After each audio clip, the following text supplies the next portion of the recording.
Assalamualaikum warahmatullahi wabarakatuh. Ya, di masjid saya itu, karena saya yang bikin ini, masjid yang mendirikan. Wah, Ini kan luar biasa, Pak. Bekasi pada saat itu belum ada masyarakat di sini. Jadi ketika saya pindah, saya itu langsung ada tanahnya, tanah caleg dulu. Jadi langsung, bagaimana kalau dibikin masjid di sini? Dan disetujui. Ya. Hanya 7 meter dari rumah. Wow, Jadi hanya dekat sekali, Pak. Jadi jalanan saja, saya lewat belakang, sudah menyeberang, sudah masuk pagarnya masjid. Oke. Luar biasa. Baik ya. Biasa, Pak.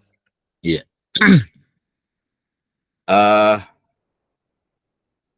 Sebenarnya bukan hanya pertanyaan ya kalau kita berdiskusi. Jadi ada pertanyaan kita ingin tahu, ada juga sebenarnya pertanyaan konfirmasi. Bisa juga saran, kontribusi, memperbaiki. Jadi tidak harus selalu bertanya itu ya. Tidak harus selalu bertanya. Bisa juga menyarankan, melengkapi punya teman. Sehingga nanti lebih sempurna ya. Sesuai dengan pemahaman kita sebenarnya. Saya karena banyak sekali saya catat ya. Banyak sekali saya catat.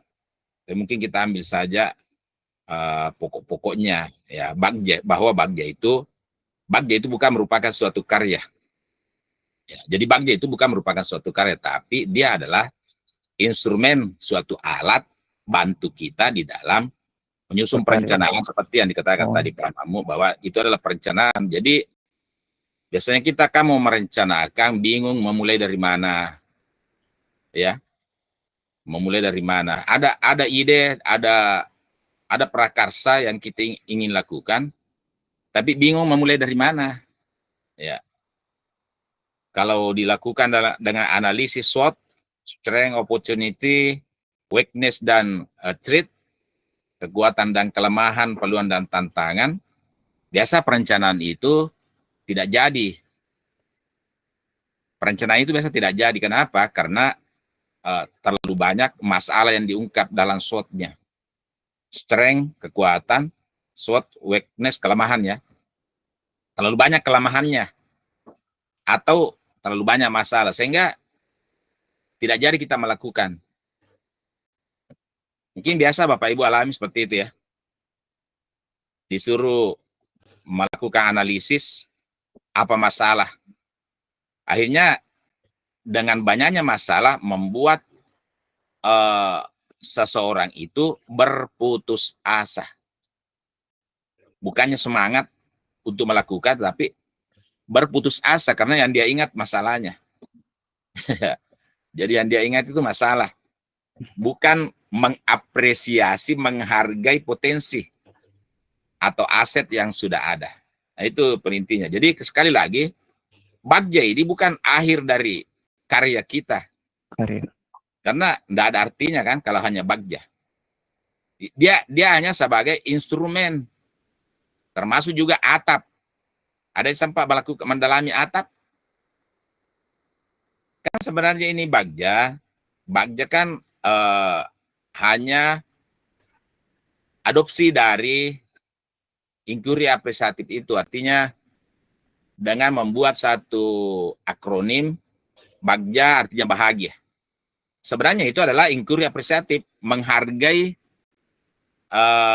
keberhasilan. Itu kan intinya loh, menghargai keberhasilan. Jadi melakukan prakarsa, perubahan dengan melakukan suatu perencanaan dengan alat yang disebut dengan bagja. Nah, jadi itu hanya suatu alat. Seperti tadi, makanya itu misalnya ada ide kita. Ada ide ingin melakukan suatu perubahan, memperbaiki misalnya proses pembelajaran. Silakan lakukan. Sekecil apapun prakarsa itu, karena kita bingung mau mulai dari mana, maka lakukanlah, gunakanlah bagja itu. gunakanlah bagja itu. Coba lihat ada perencanaan-perencanaan yang contoh itu yang mungkin pernah semua kita baca. Yang contoh ya, ingin merubah lingkar pinggang ya. Yang contoh itu kan satu prakarsa. Prakarsa bercita-cita ingin merubah lingkar pinggang yang menjadikan lingkar pinggangnya ideal. Apa yang harus dia lakukan untuk melakukan itu? Sederhana sekali kan? Bagaimana? Berarti dia membuat dulu pertanyaan, apa yang saya lakukan untuk menjadikan lingkar pinggang saya ideal? Kan pertanyaan pertama. Maka yang kedua, gali mimpi. Maksudnya kita bertanya kepada orang-orang yang sudah berhasil melakukan. Dengan bertanyanya kita kepada orang-orang yang berhasil melakukan, maka disitulah sehingga dikatakan mengapresiasi hal-hal yang sudah pertama kolaboratif, kan mengatakan bagja ini merupakan manajemen prakarsa perubahan berbasis kolaborasi toh. Kan anjurannya sekarang itu kolaborasi. Jangan individual. Di mana titik kolaborasinya? Karena kita mengapresiasi orang lain yang sudah dilakukan orang. Pengalamannya teman-teman, pengalamannya kita ambil. Maka itu namanya mengapresiasi. Mengapresiasi orang berarti berkolaborasi. Nah, berbasis aset lagi. Dengan juga berbasis aset. Di mana letak berbasis asetnya? Apa yang sudah ada kita coba lihat itu atap. Kembali kita lihat atap ya, atap. Atap itu kan mengatakan aset dulu pertama. Berarti yang dimaksud dengan aset itu bukan berarti barang. Aset itu artinya potensi, kemampuan. Contoh, ada kalimat masalah begini. Ada kalimat masalah begini. Anak-anak ya melakukan plagiat ya. Itu anak-anak terbiasa melakukan plagiat tanpa mencantumkan misalnya nama pembuat karyanya. Masalah tidak itu? Oke, boleh dijawab. Masalah tidak? Masalah. Bagaimana membuat kalimat masalah menjadi kalimat menantang? Jangan dibiarkan itu menjadi kalimat masalah. Aduh, anak-anak ini, suka menjiplak, suka memindahkan, kalau menulis referensi, tidak mencantumkan si pembuatnya, penulisnya. Masalah kan? Ya. Masalah. Maka dijadikanlah kalimat masalah itu menjadi kalimat menantang, menjadilah satu prakarsa. Bagaimana membuat anak mengambil referensi dengan tidak melakukan jiplak, tidak melanggar hak cipta ya. Hak cipta. Tidak melanggar hak cipta. Ya, hak Itu kan cipta, prakarsa. hak cipta. Itu sudah ada prakarsa kan? Hak cipta. Karena Anda temui tadi masalah, tadi kan Anda menemui masalah bahwa anak-anak suka menjiplak. Berarti sudah masalah. Coba dijadikan kalimat menantang. Kan kalimat menantangnya adalah membimbing anak-anak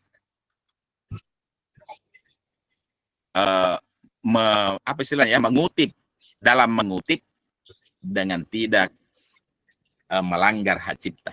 Sudah prakarsa itu. Silakan disusun perencanaannya. Kalau kita mau lakukan seperti itu, berarti silakan lakukan bagjanya. Silakan lakukan tadi bagjanya. Bisa itu karena satu prakarsa tadi itu.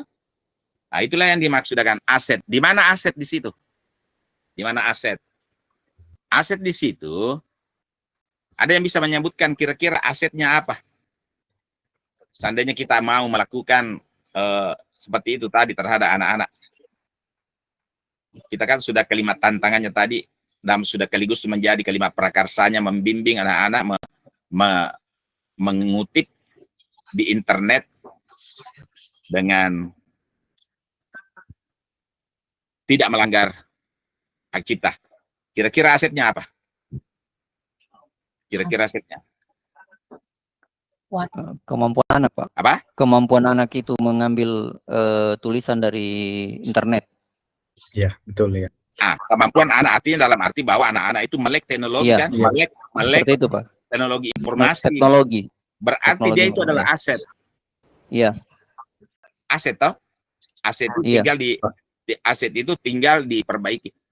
Bayangkan kalau kita mau melatih orang seperti yang Ibu Bapak bilang, mau melatih orang bagaimana mengutip referensi, tetapi orang yang tidak melek,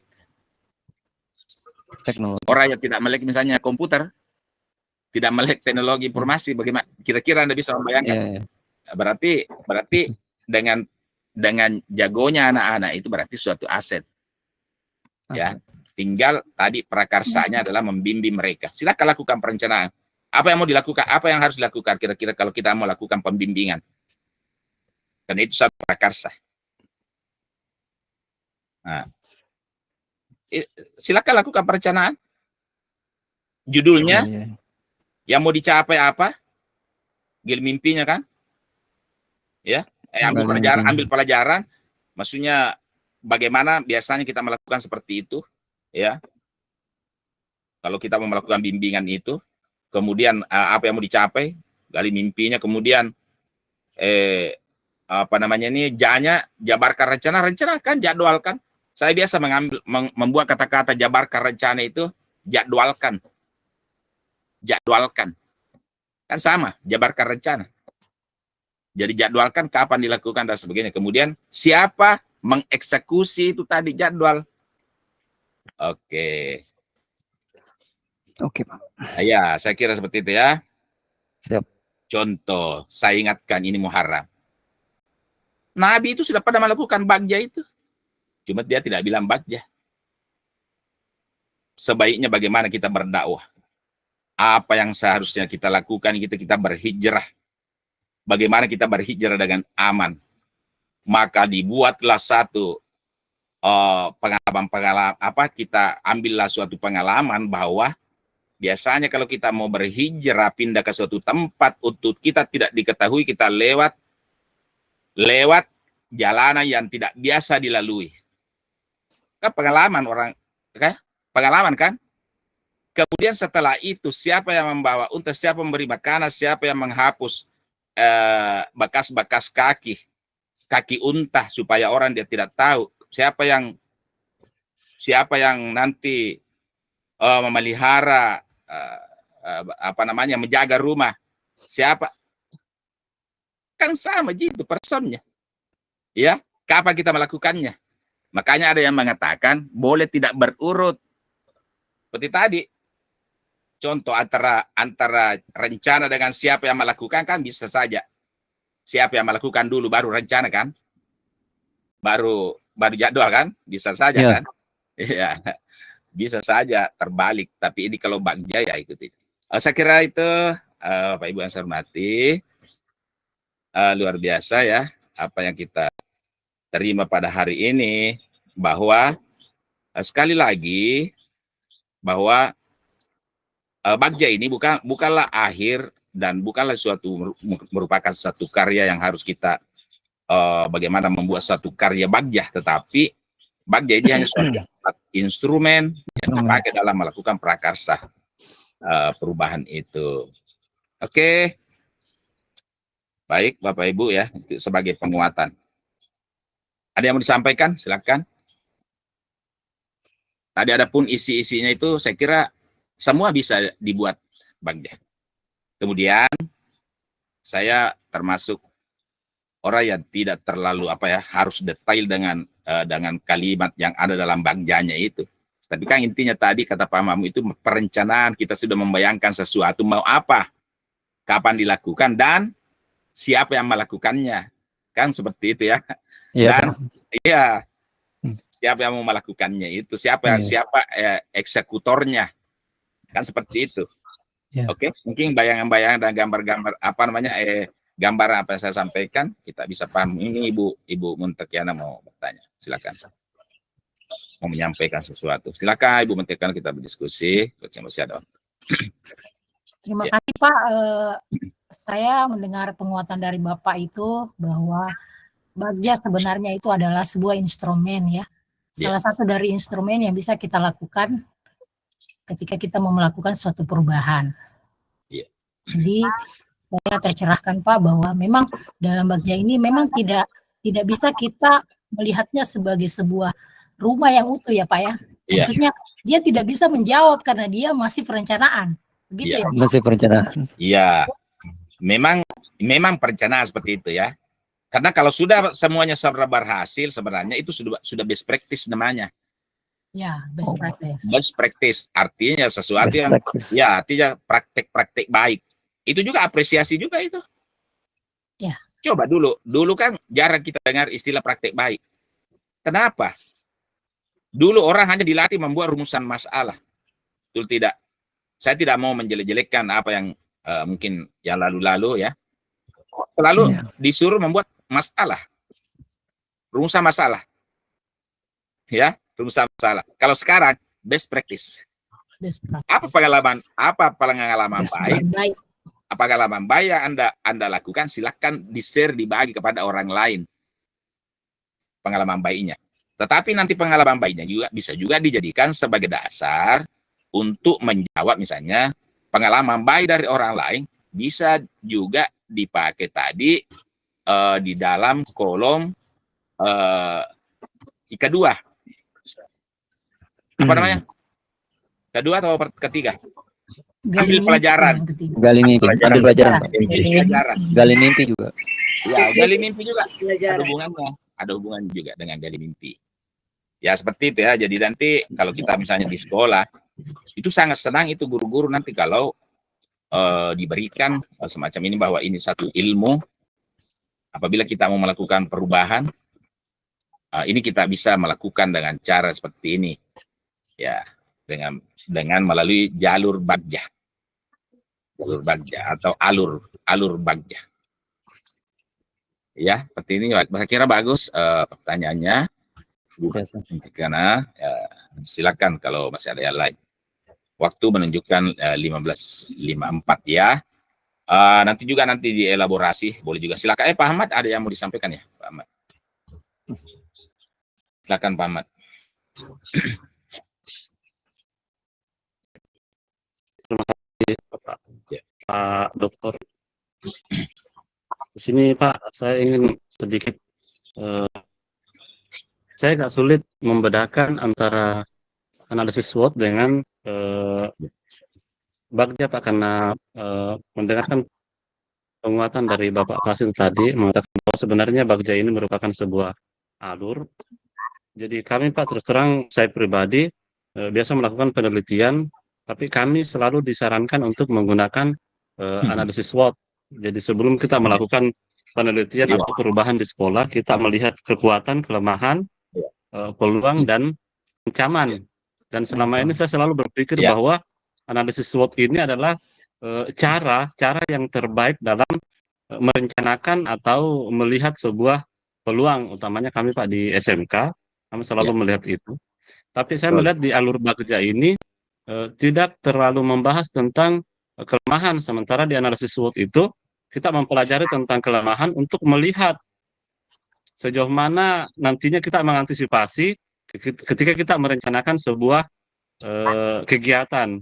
Jadi mungkin saya sedikit mohon bimbingan dari Bapak, seperti apa kita memahami ini, seperti apa kegiatan yang kita lakukan, dan saat itu kita disarankan untuk menggunakan alur bagja atau kita menggunakan analisis SWOT atau kita gunakan kedua-duanya. Ya, mungkin seperti itu Ya. saja, Pak. Oke, Terima saya kira analisis ini tetap kita bisa gunakan ya, baik SWOT maupun Bagja. Coba tadi itu perbedaannya, kalau SWOT itu masih menggunakan kekuatan dan kelemahan, kemudian peluang dan tantangan. Sehingga terkadang itu kalau kita melakukan analisis seperti itu, biasa kan kalau banyak kelemahannya daripada kekuatannya, kemudian banyak tantangannya daripada peluangnya, kan bisa dilikuidasi itu kegiatan.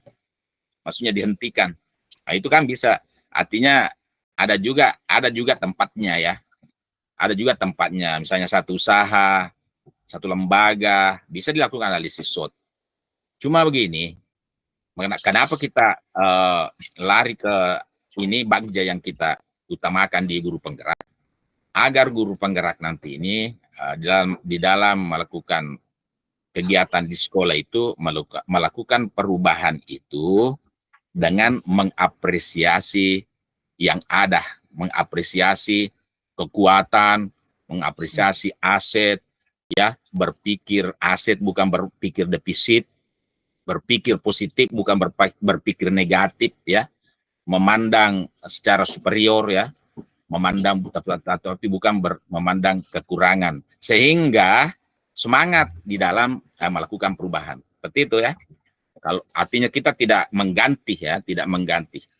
Karena Bagja juga ini inquiry apresiasi ini kan sudah lama juga sebenarnya. Sudah lama juga, cuma dimunculkan kembali di program guru penggerak ini, sehingga membuat kita semangat dalam melakukan perubahan. Ya, seperti itu ya, Pak Ahmad. Jadi enggak usah ini kalau memang kita diminta SWOT ya, lakukanlah SWOT. Ya. SWOT itu kan menganalisis faktor internal dulu. Jadi 2 SW-nya itu internal yang mau dilihat. SWOT. Sementara OT-nya, ya. opportunity dan threat-nya itu adalah eksternal. Saya sering memberi contoh. Kalau internal itu seorang cowok ingin menggait cewek, tapi di sini kan sudah lain ya. Ya. Kalau ingin menggait, lihat dulu dirinya, faktor internal. Misalnya kekuatannya apa? Oh, saya ini lumayan lah wajah saya. Itu kekuatan namanya. Ya, kekuatan. Tapi kelemahan, aduh saya punya mungkin warna kulit atau dan sebagainya dan seterusnya. Diri sih, jadi SW-nya itu faktor di dalam diri dulu. Jangan ditukar-tukar antara kelemahan dengan tantangan, beda. Tapi kalau berbicara OT di belakang, OT-nya itu eksternal namanya, yang mau disorot di luar. Misalnya peluang, oh iya, peluang saya ada pendekatan dengan orang tuanya, berarti yang saya sorot orang tua tadi. Kemudian threat-nya, kelemahannya, oh ada orang lain yang lebih hebat daripada saya. Maksudnya mungkin lebih yang suka lebih dekat, itu tantangan saya. Jadi itu mungkin pesan di sini, SW-nya adalah internal, OT-nya adalah di luar. Seperti itu ya. Tetap ya, lakukan saja Pak Ahmad, jangan dan yang lain. Kalau memang kita diminta SWOT, ingat itu tadi contoh yang saya ingat tadi itu yang saya kecontohkan ya, contoh tadi. Silakan.